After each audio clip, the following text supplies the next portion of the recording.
Hello and welcome back to a brand new video, where today we'll be looking at my most recent projections for the US midterms elections. First we'll be looking at the generic ballot and my House prediction, then we'll be looking at the Senate races, and then finally we'll be looking at the governor's races. Now let's get right into the video. Starting off with the generic ballot, and this changes since my last video. I have the Democrats on 52.98% of the vote nationwide. That would give them 237 seats in the House of Representatives, and that is up 0.45%, and it is down 3 seats. Looking at the Republicans, they're on 42.97%, over 10% below the Democrats. That will leave them with 198 seats, which is down 1.5%. And they'll gain 3 seats. And a large part of that is that while they are overall going down, they're able to make some gains in areas. And then the independents and other parties, 4.04%, no seats, and up 1.04%. Now let's look at the safe Senate seats for the Republicans. They get a few, which leaves them with 37. Meanwhile, the Democrats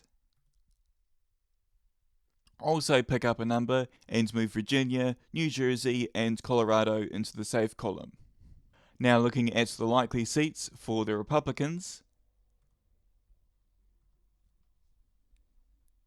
Surprisingly, we have states such as Idaho and South Dakota, as well as Kentucky and Louisiana, which should be safe seats. However, very clearly there has been a loss of support in those areas, in particular with Idaho and South Dakota, because of an independent running and the Democrats endorsing that independent.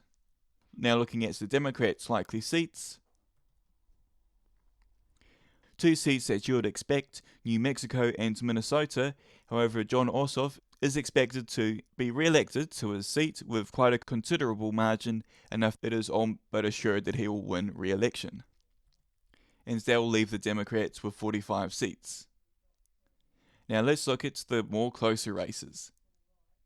First up we have Maine, in which I think that incumbent Senator Susan Collins, despite a lot of polling suggesting that Troy Jackson will be winning by 2 to 3 percentage points, you do have to remember that in 2020 the polling also suggested that Susan Collins would lose, and she won by 8%. So you really do need to take a lot of these polling with a grain of salt, and that is why I think that Susan Collins should be able to hold her seat. That brings Republicans up to 43 seats, while the Democrats are still in the lead with 45.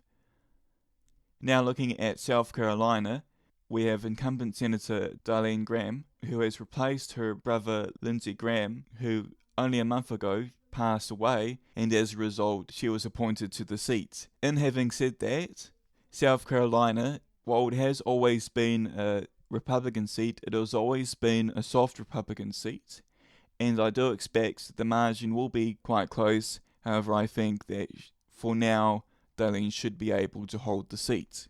That brings the Republicans up to 44 seats.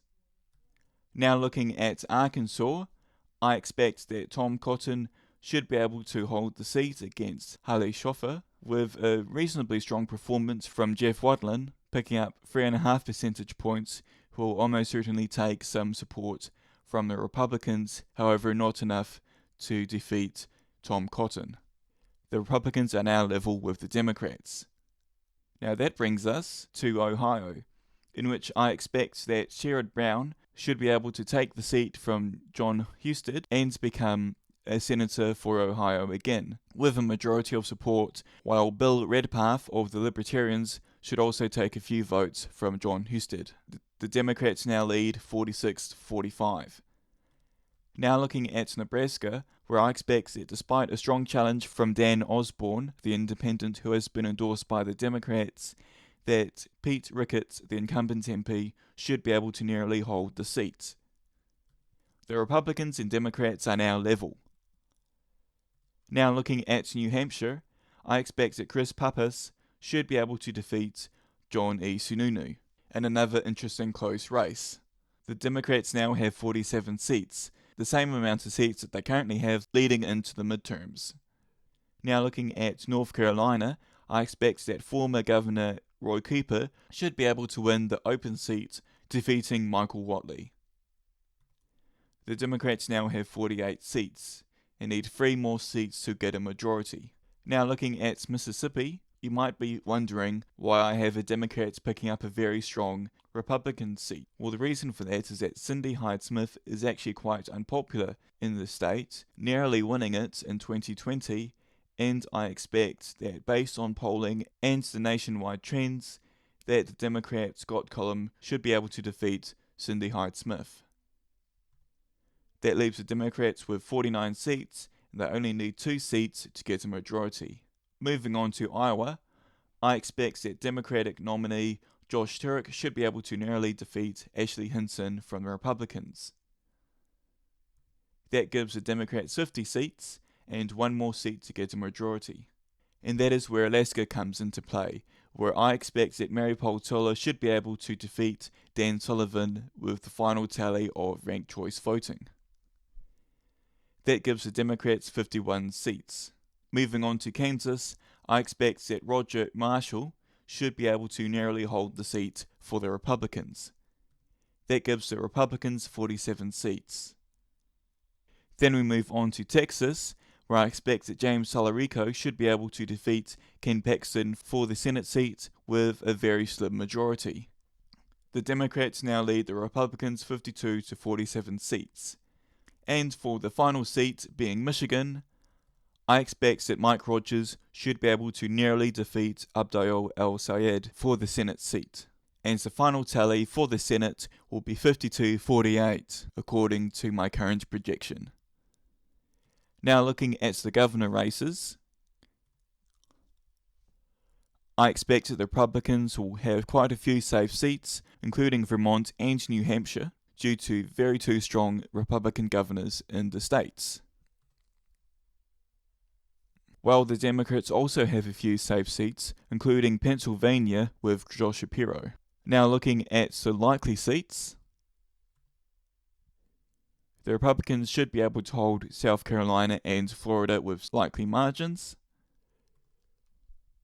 while the Democrats should be able to hold Arizona and Michigan with likely margins.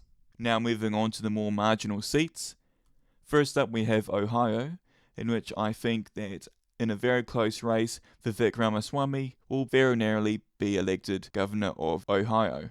This gives the Republicans 20 governorships. Moving on to Oregon, in quite an unexpectedly close race, in a 2022 rematch of Tina Kotek and Christine Cruzan, I expect that Tina Kotek will narrowly hold on to her governorship. This gives the Democrats 22 governorships. Moving on to Georgia, I expect that Keisha Lance Bottoms will be able to defeat Rick Jackson and pick up the governorship for the Democrats for the first time in a long time. This gives the Democrats 23 governorships. Moving on to Kansas, I expect the Republicans will be able to flip the governorship narrowly with Ty Masterson. This gives the Republicans 21 governorships. Moving on to Nevada, I expect that Joe Lombardo should be able to narrowly hold on to his governorship. That gives the Republicans 22 governorships.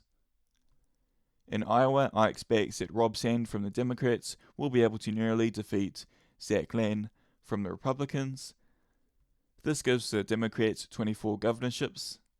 In Texas, I expect that Greg Abbott will narrowly hold on to his governorship with a very slim majority. This will give the Republicans 23 governorships. Then in Alaska, I expect that Tom Begich will be able to narrowly defeat Bernadette Wilson. That will give the Democrats 25 governorships. Moving on to Nebraska, I expect that the incumbent governor Jim Pillen will be able to narrowly defeat Lynn Walls from the Democrats, and also quite interestingly, that the Legalize Marijuana Now party should get a sizable proportion of the vote, 12%. This will give the Republicans 24 governorships. And then in our final governorship race, I expect that David Crowley will be able to narrowly defeat Tom Tiffany from the Republicans, giving the Democrats 26 governorships and Republicans 24. Now that brings us to the end of another video. If you like the video, of course feel free to give it a like down below and subscribe to the channel so you never miss another one of my videos. And feel free to leave a comment down below. I'll always make sure to read the comments. And until next time, I'll see you with the next take.